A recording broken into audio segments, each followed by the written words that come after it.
No one is ever truly prepared to face a reality like this. There are souls who lived devoutly, prayed every night, went to Mass faithfully, confessed regularly, and were even admired as examples of holiness. Yet at the moment of death, they fell straight into hell. St. Faustina witnessed this with her own spiritual eyes, and what she saw shook her to the core. The most terrifying part was not the punishment of openly sinful people, but the downfall of souls no one would have suspected. They had led church groups, served the poor, taught others about God, and yet all of it vanished in an instant. In one chilling vision, Faustina was shown souls approaching the light after death. Some were radiant with hope, others trembling but still moving toward what they believed was heaven. Among them were people Faustina recognized, men and women whose devotion she had witnessed for years. But suddenly, a dark force pulled some of them violently away from the light. They didn't drift, they dropped. Their cries, not with human voices but from the very depths of their souls, pierced Faustina and froze her where she stood. She could not understand. These were not rebels against God. These were not notorious sinners. These were the people everyone was sure would be saved. Desperate, Faustina cried out to Jesus why they were devout. But Christ did not answer her immediately. Instead, he allowed her to see just enough to know that something far deeper was happening, something hidden, something that no one notices until the final moment of life. And that is why you must hear this to the very end. Because the reason these devout souls fell is nothing like what you think, and if you do not know it, you could be walking the same path without realizing it until it is too late. Before we can understand why Jesus allowed Saint Faustina to witness devout souls falling into eternal ruin, we must understand the woman he chose to reveal these mysteries to. Faustina was not a theologian, not a scholar, not a preacher. She held no authority, no social status, no special education. In fact, she barely finished third grade.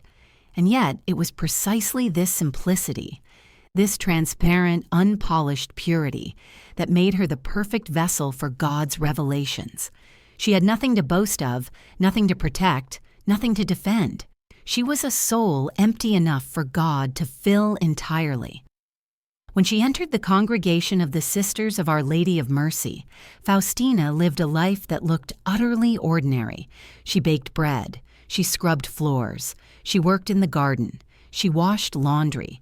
Most sisters around her saw her as humble, obedient, quiet, nothing more.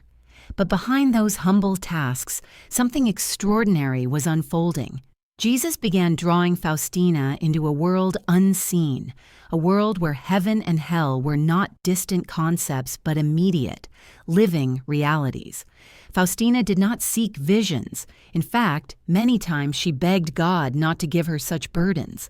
She was frightened by them, overwhelmed by them, sometimes even sickened by the weight of what she saw. But Jesus insisted, not because she was strong, but because she was honest. Totally, painfully honest. He knew she would write exactly what he revealed, without twisting it, embellishing it, or watering it down. Through countless encounters, Jesus led Faustina into mysteries no human intellect could ever reach alone. The inner workings of divine mercy, the agony of souls at death, the deception of spiritual pride, the unimaginable beauty of heaven, and the sobering horror of hell. What she witnessed was not symbolic. It was not metaphor. It was truth, naked and absolute. And among all the visions granted to her, one pierced her more deeply than any other, the sight of devout souls. Not wicked souls, not scandalous sinners, but devout, respected, prayerful souls, being lost forever. Souls everyone assumed would be saved. Souls who looked holy on the outside. Souls who had done good, spoken pious words, carried religious duties faithfully. This was the mystery that tormented her the most. Why would Jesus allow such a thing?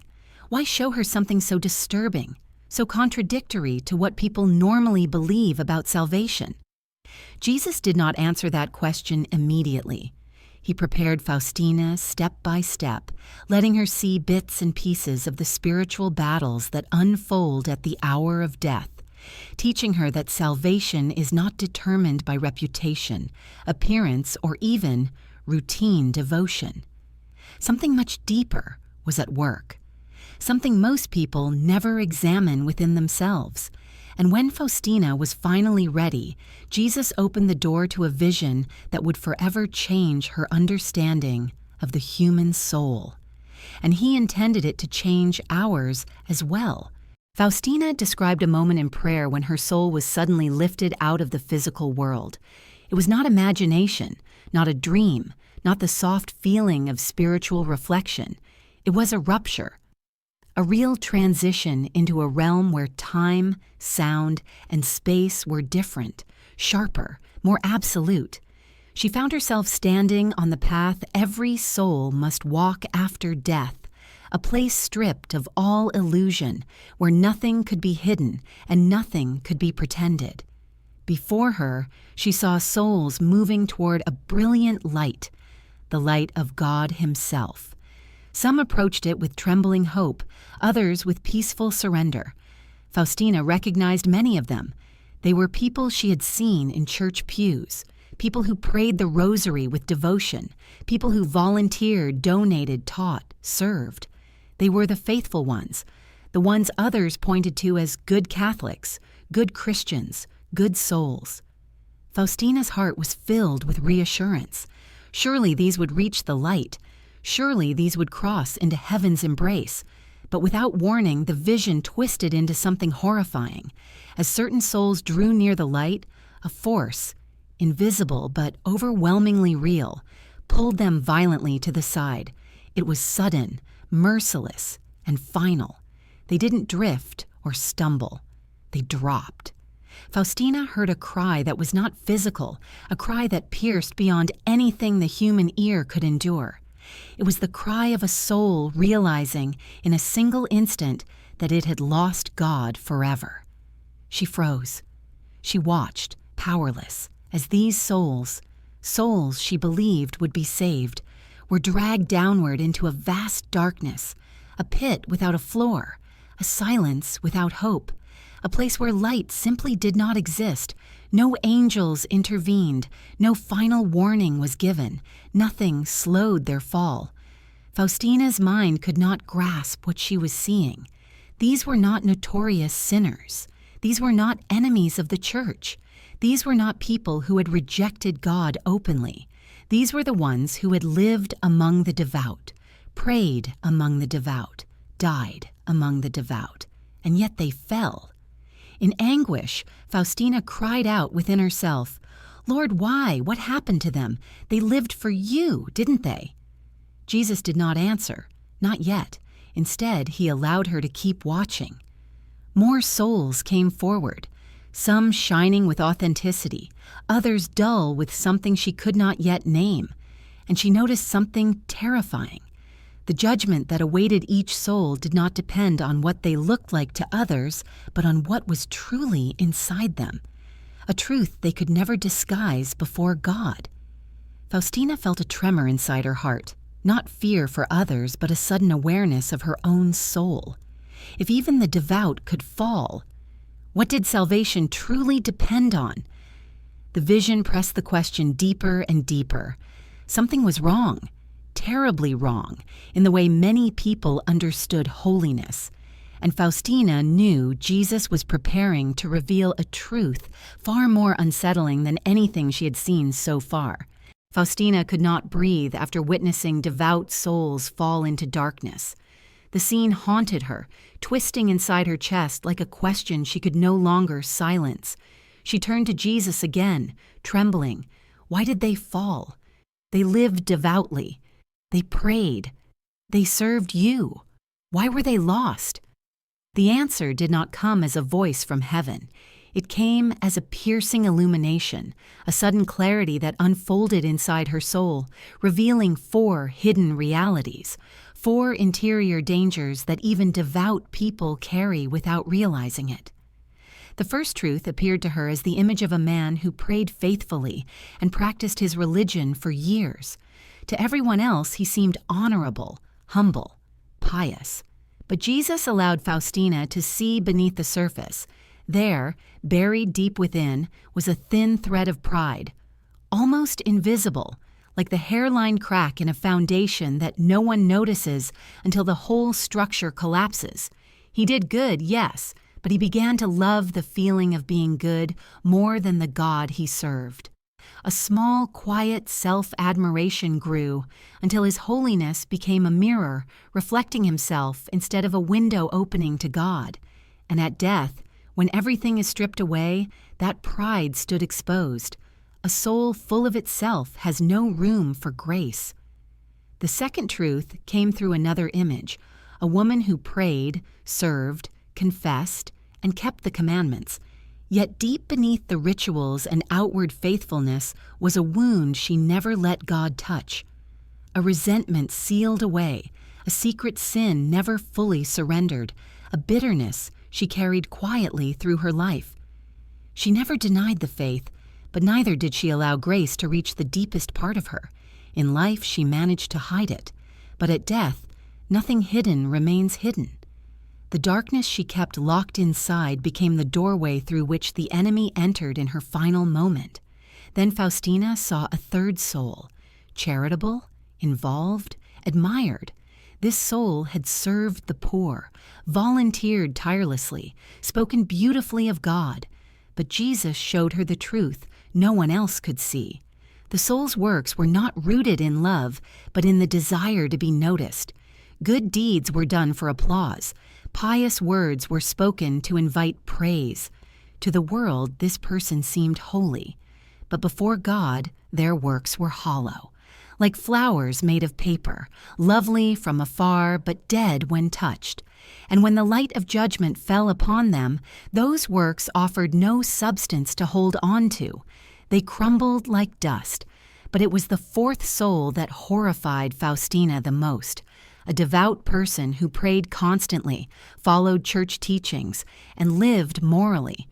Yet this soul lacked the one thing Jesus insisted upon more than anything else: trust. This soul trusted in its own piety, its own discipline, its own goodness, but not in the mercy of God. And when the devil attacked at the final hour, whispering accusations, magnifying guilt, distorting memories, hurling fear like flaming arrows, that soul collapsed. It tried to defend itself with human strength, with its achievements, its good habits, its self-confidence. But none of that has power before death. Grace alone saves. A soul that cannot say, "Jesus, I trust in you," is like a soldier entering battle without armor. These four revelations burned themselves into Faustina's spirit. She realized that many devout souls are not lost because of great sins, but because of interior truths they never confronted. Pride disguised as holiness, wounds never surrendered, goodness performed for human eyes, and a lack of trust that leaves the soul defenseless at the hour of death. Faustina felt her heart break. These were not people who rejected God openly. They simply never let Him fully transform them. Their devotion was real, but incomplete. They served God externally, but kept their deepest selves closed. And when death tore away every mask, what remained was not enough to withstand the final assault.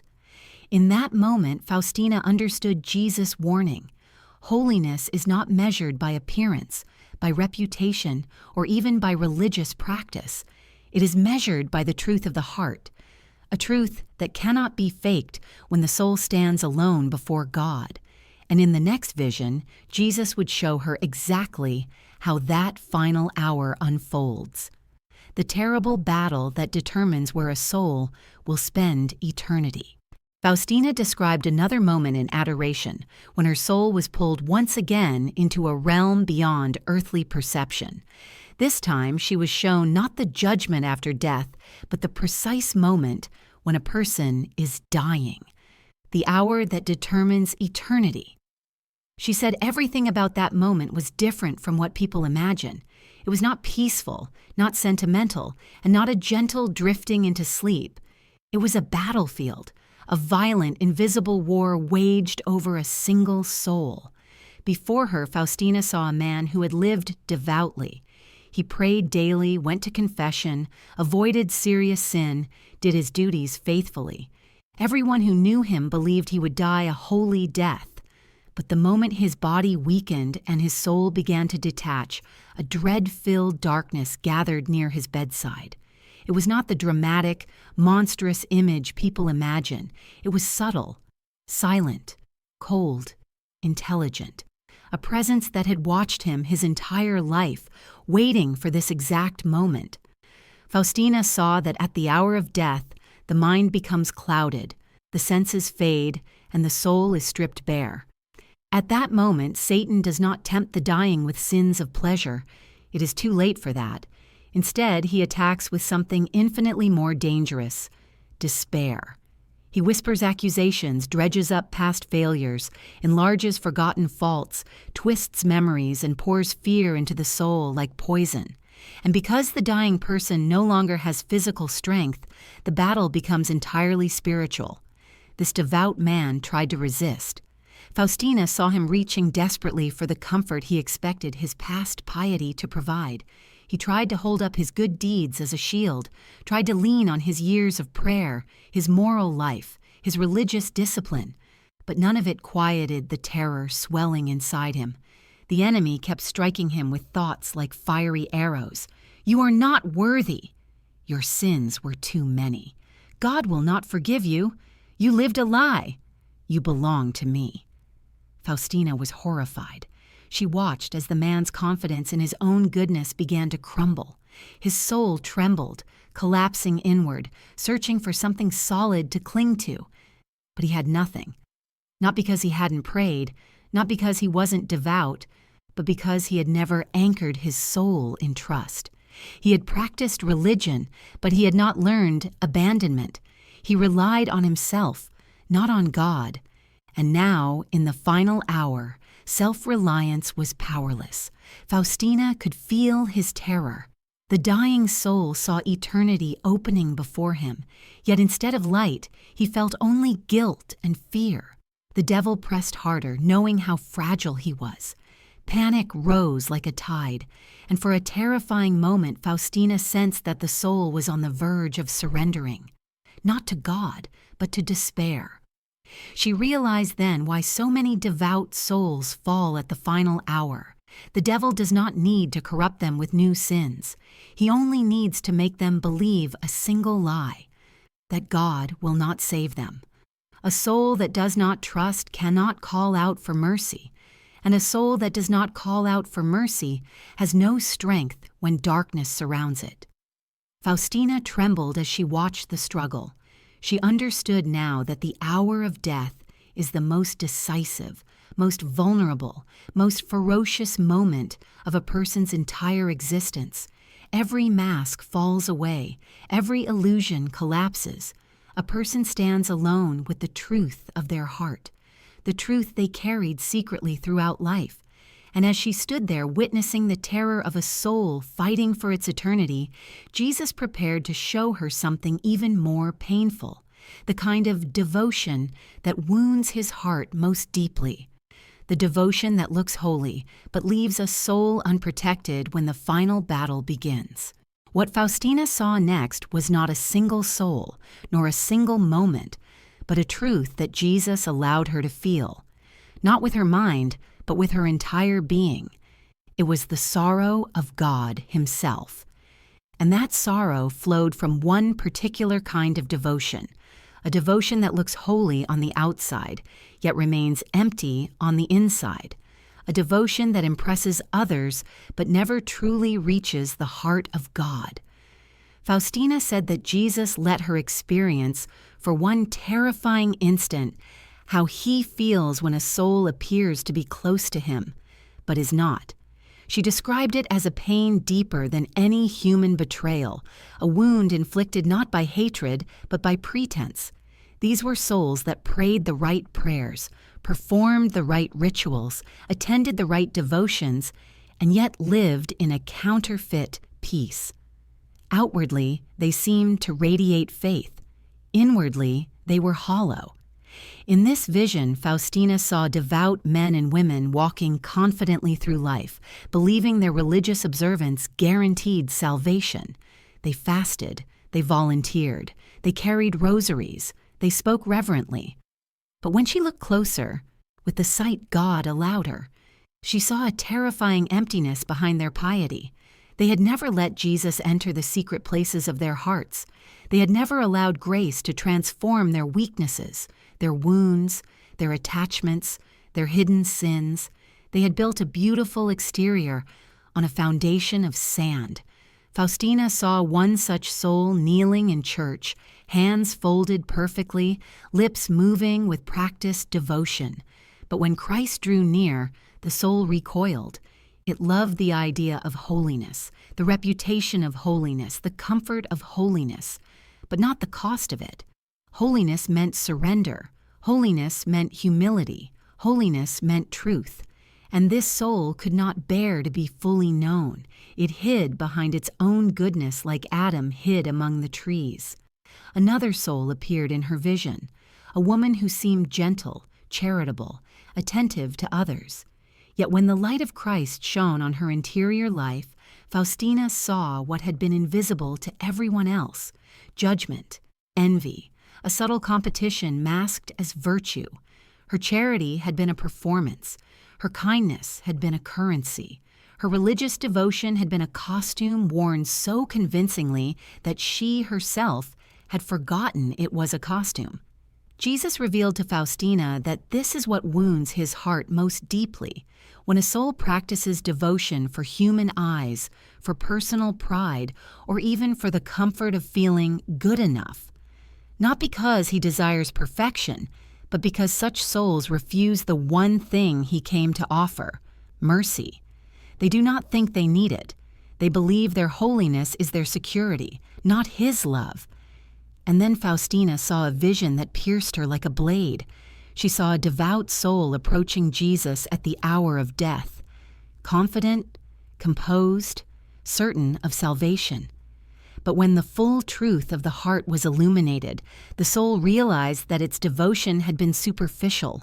It had never surrendered control, never admitted weakness, never leaned entirely on God. The soul panicked. It had nothing to grasp, nothing to offer, nothing to cry out with. It had spent its life polishing the exterior while neglecting the interior where salvation is decided.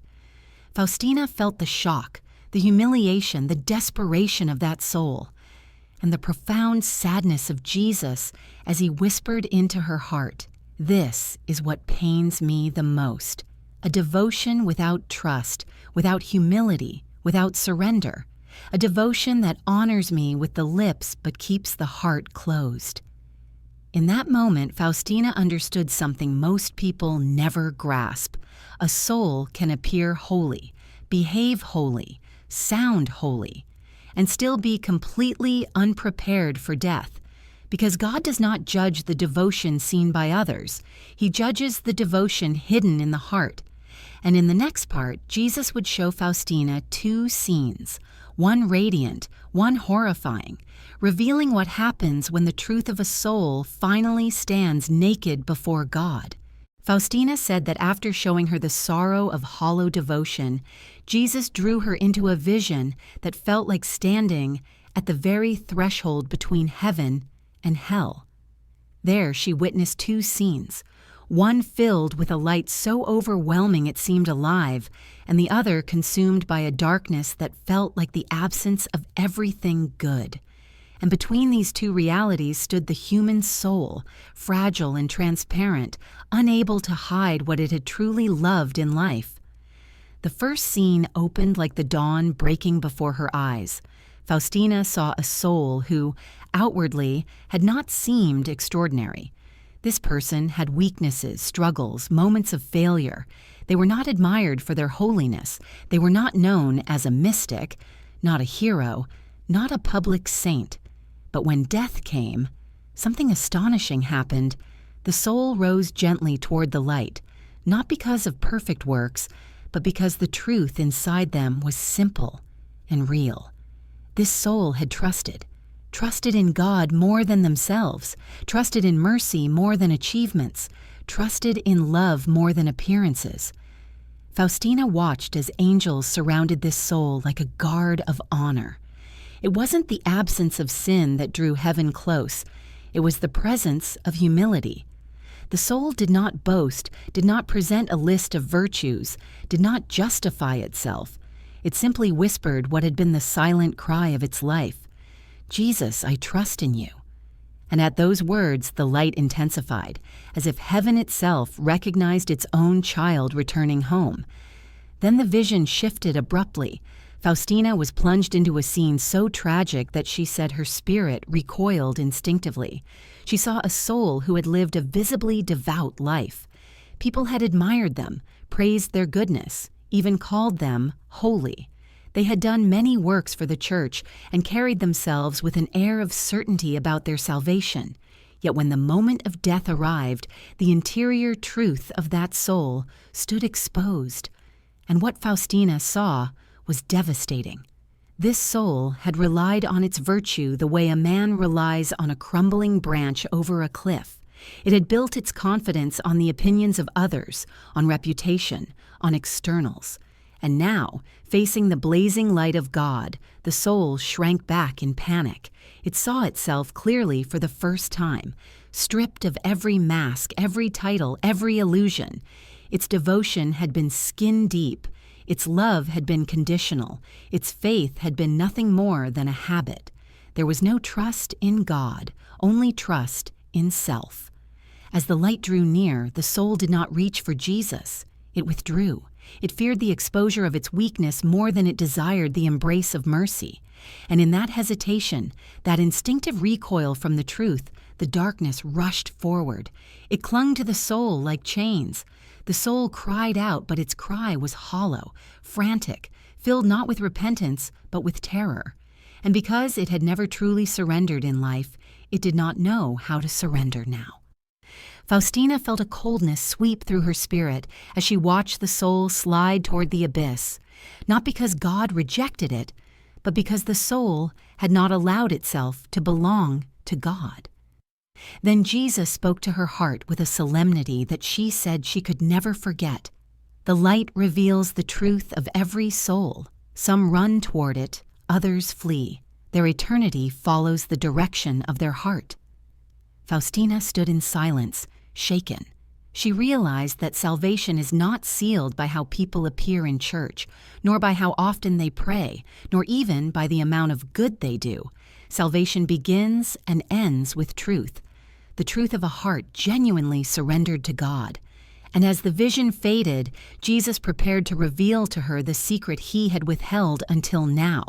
The single thing that saves a soul at the final moment, the one safeguard that no enemy can penetrate, the thing that devout souls often forget until it is too late. Faustina said that after witnessing the contrast between the saved soul and the lost one, she felt as though her own heart had been torn open.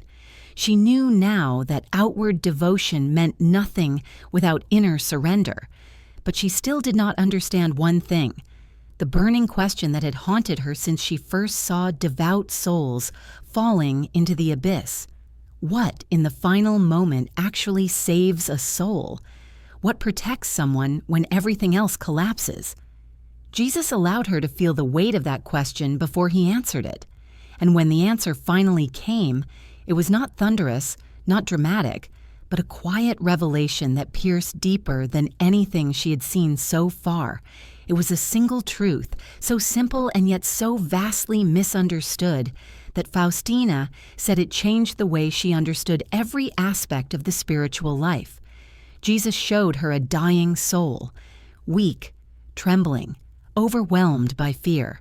Demons crowded around the bed like shadows waiting to strike. They whispered accusations, magnified every flaw, twisted every memory of sin into a weapon of despair. The soul was collapsing under the weight of its own unworthiness. But then something happened. A tiny spark flickered in the soul, not strength, not confidence, not virtue, but something far more fragile: trust. A faint, trembling act of trust. A whisper from the soul's depths: Jesus, I trust in you. And the moment that whisper rose, even though it was barely audible, even though it came from a soul terrified and weak, the entire battlefield changed. A radiant light, gentle yet overwhelming, descended instantly. The accusations fell silent. The darkness recoiled. The fear dissolved like mist under sunlight. And the soul, despite its failures, despite its wounds, despite its imperfections, was lifted into the embrace of mercy. Faustina felt tears burning in her eyes because she understood. The final victory of a soul does not depend on a lifetime of flawless devotion. It depends on a single genuine act of trust in the last moment. Jesus then revealed the secret he wanted her, and the world how to know.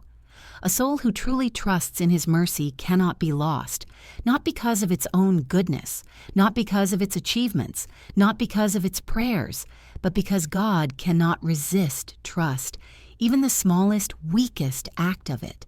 Faustina saw more souls, souls who had failed many times, souls who carried shame, souls who were not admired or recognized as holy.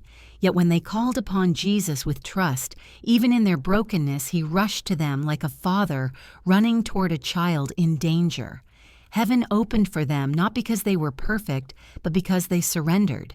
Then Jesus showed another type of soul, one that had practiced devotion all its life, but never learned to trust. When the final attack came, this soul had nothing to hold on to. It tried to rely on its accomplishments, its spiritual habits, its record of goodness. But these offered no protection.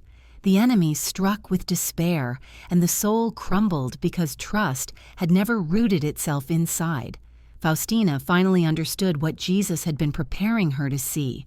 Heaven is not a reward for the flawless. It is a home for the surrendered. The devout who fall are those who trust in themselves.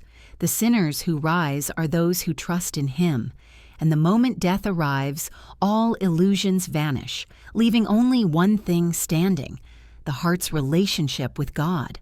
A heart that says, Jesus, I trust in you, invites mercy to rush in with unstoppable force. Faustina heard Jesus speak again in her soul, and his words were filled with both tenderness and urgency. The greatest tragedy is not sin. The greatest tragedy is when a soul refuses my mercy. Trust is the key that opens every door. What saves a soul in the final moment is not perfection. It is trust. A trust so small it might look like a whisper. A trust so simple it is often overlooked. A trust so powerful that hell itself shatters in its presence.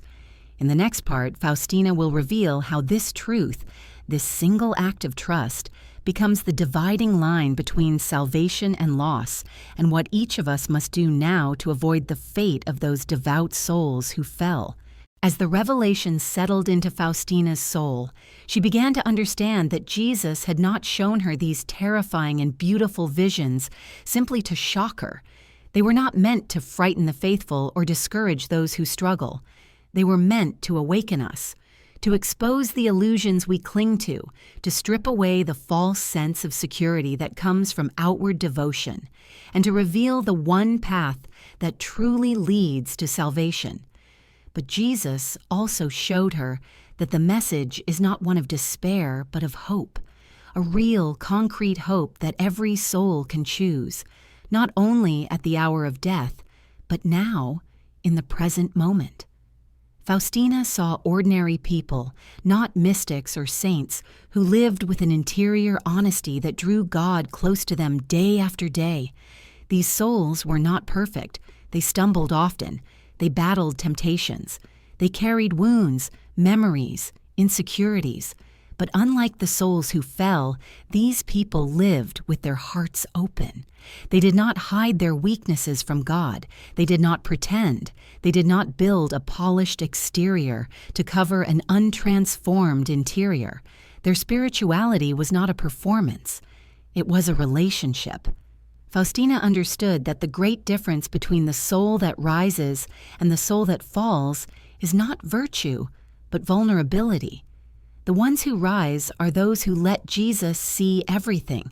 They bring him their sins, their fears, their failures, their wounds. They place their poverty before him and trust that his mercy is greater than their misery. She saw that the soul who practices trust daily becomes unshakable at the hour of death, not because it becomes perfect, but because trust becomes its instinct. When darkness comes, that soul does not turn inward in panic. It reaches outward toward Jesus, the reflex of a heart that has learned to lean on him, not on itself.